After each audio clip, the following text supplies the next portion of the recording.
दोस्तों नमस्ते। आज मैं आपको एक छोटा सा वीडियो दिखा रहा हूं। न जाने ये कौन महिला है, मुझे पता नहीं है। बस ये जो कह रही है, इसी वीडियो को जोरदार चलाया जा रहा है। बस इस वीडियो को थोड़ा सा सुन लीजिए, जरा सब्र के साथ सुन लीजिएगा और फिर हम बात करते हैं। कंधार विमान अपहरण कांड 1999 भाजपा सरकार। कारगिल युद्ध 1999 भाजपा सरकार। संसद पर आतंकी हमला 2001 भाजपा सरकार। अक्षरधाम मंदिर पर आतंकी हमला 2002 भाजपा सरकार। अमरनाथ यात्रियों पर आतंकी हमला 2002 और 2017 दोनों बार भाजपा सरकार। गोधरा कांड 2002 भाजपा सरकार। पठानकोट आतंकी हमला 2016 भाजपा सरकार। उरी आतंकी हमला 2016 भाजपा सरकार। पुलवामा आतंकी हमला 2019 भाजपा सरकार। पहलगाम आतंकी हमला 2025 भाजपा सरकार। देश में अब तक के सारे बड़े आतंकी हमले भाजपा की सरकार में हुए हैं और भाजपा की सरकार आते ही देश और देशवासी सभी खतरे में आ जाते हैं। बिहार चुनाव करीब है और देश में जैसे ही चुनाव करीब आते हैं, कहीं ना कहीं आतंकी हमला हो ही जाता है। ये महिला लगभग कुछ ऐसी घटनाएं, 8-10 घटनाएं बता रही है और हर बार भाजपा की सरकार आती है, बिहार के चुनाव नजदीक आते ही यह हमला किया गया, ऐसा इनका कहना है। दुख की बात यह है कि महाराष्ट्र में भी ऐसा प्रचार करने वाले बहुत सारे लोग हैं।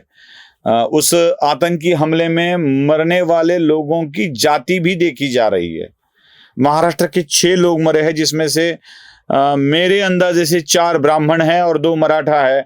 ब्राह्मणों के मरने के कारण ही इतना कुछ हंगामा हो रहा है, ऐसे भी कुछ पोस्ट मैंने जालना जिले में देख ली है। चलो वो बात छोड़ देते हैं, लेकिन भारतीय जनता पार्टी की सरकार आते ही कुछ हमले हो जाते हैं, ऐसा इस मैडम का कहना है। 99 से लेके 2025 तक के कुछ 8-10 हमले इन्होंने बता दिए हैं।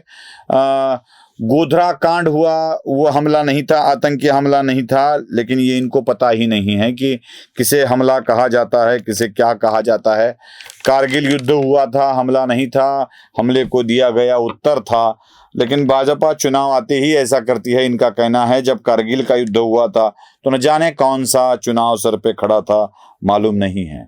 मैं बता दूं इस मान्यवर महिला को कि 93 में महाराष्ट्र के मुंबई में, पश्चिम बंगाल के कोलकाता में, कर्नाटक के बेंगलोर में और तमिलनाडु के चेन्नई के संघ कार्यालय पर ऐसे ही हमले हुए थे।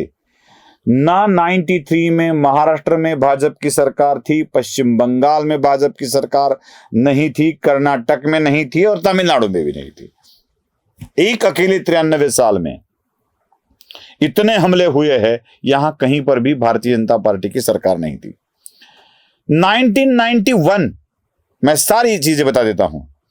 तमिलनाडु, पंजाब और महाराष्ट्र में भी हमले हुए थे। उस वक्त इन स्टेटों में भारतीय जनता पार्टी की सरकार नहीं थी।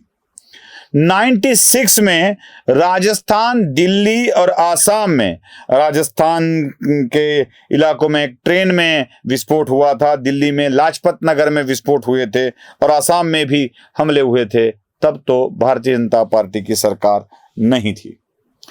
अगर जुलाई 2009 तक की बात की जाए, जुलाई 2009 तक की, मैं अब सिर्फ कश्मीर की बात बताता हूं, तो लगभग 3400 लोग बेपता है, 47,000 लोग मरे थे, जिसमें से 7,000 पुलिसकर्मी थे 47,000 में।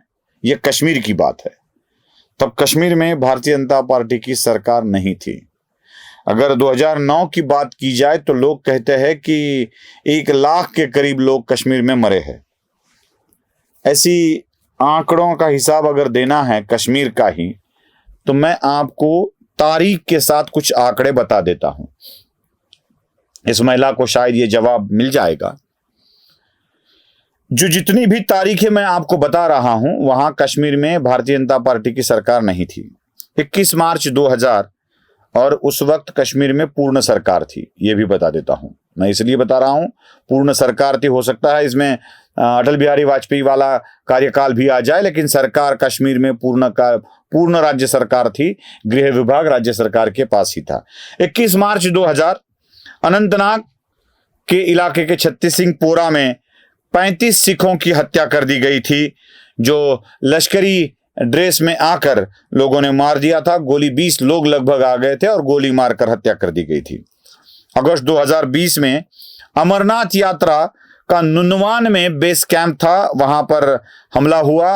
अगस्त 2000 में जहां 24 अमरनाथ यात्रिकों को, श्रद्धालुओं को मारा गया था और 32 लोगों की मौत हो चुकी थी। जुलाई 2001 में अनंतनाग शेषनाग बेस कैंप जो होता है अमरनाथ की यात्रा के लिए, वहां लगभग 13 श्रद्धालुओं को मारा गया था। 1 अक्टूबर 2001, मैं एक एक फिगर आपको दिखा रहा हूं। जम्मू कश्मीर के विधानसभा पर हमला किया गया था श्रीनगर में। ये आत्मघातकी हमले में लगभग 36 लोगों की मौत हुई थी।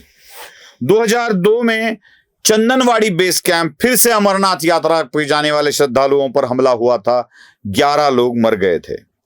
23 नवंबर 2002 श्रीनगर से 90 किलोमीटर दूर लोअर मांडा नाम का एक गांव है, जहां जमीन में सुरंग लगाकर विस्फोट करके मारा गया था, 9 लोग मर गए थे।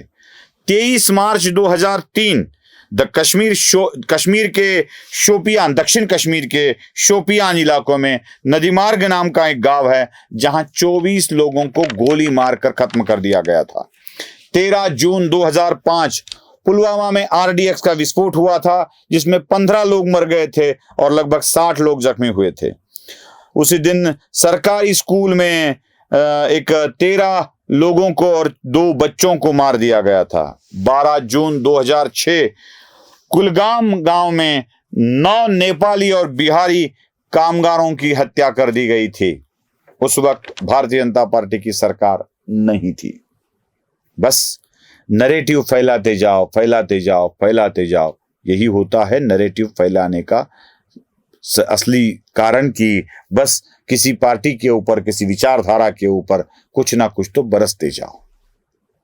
और दोस्तों, अगर ये महिला जो बोल रही है कि भारतीय जनता पार्टी की सरकार आते ही ऐसे हमले होते हैं, तो मेरा दावा है कि सरकार को बदनाम करने के लिए ही भारत की कुछ ताकतें विदेशी ताकतों के साथ मिलकर ऐसे हमले करवाती है, जिससे हिंदुत्ववादी सरकार बदनाम हो जाए। हिंदुत्ववादी सरकार आते ही हल्ले बढ़ जाते हैं, इसलिए कि सरकार और हिंदू डर जाए। ये अगर सही है तो इस नैरेटिव का जवाब क्या होना चाहिए आपको पता चल गया होगा। नमस्ते।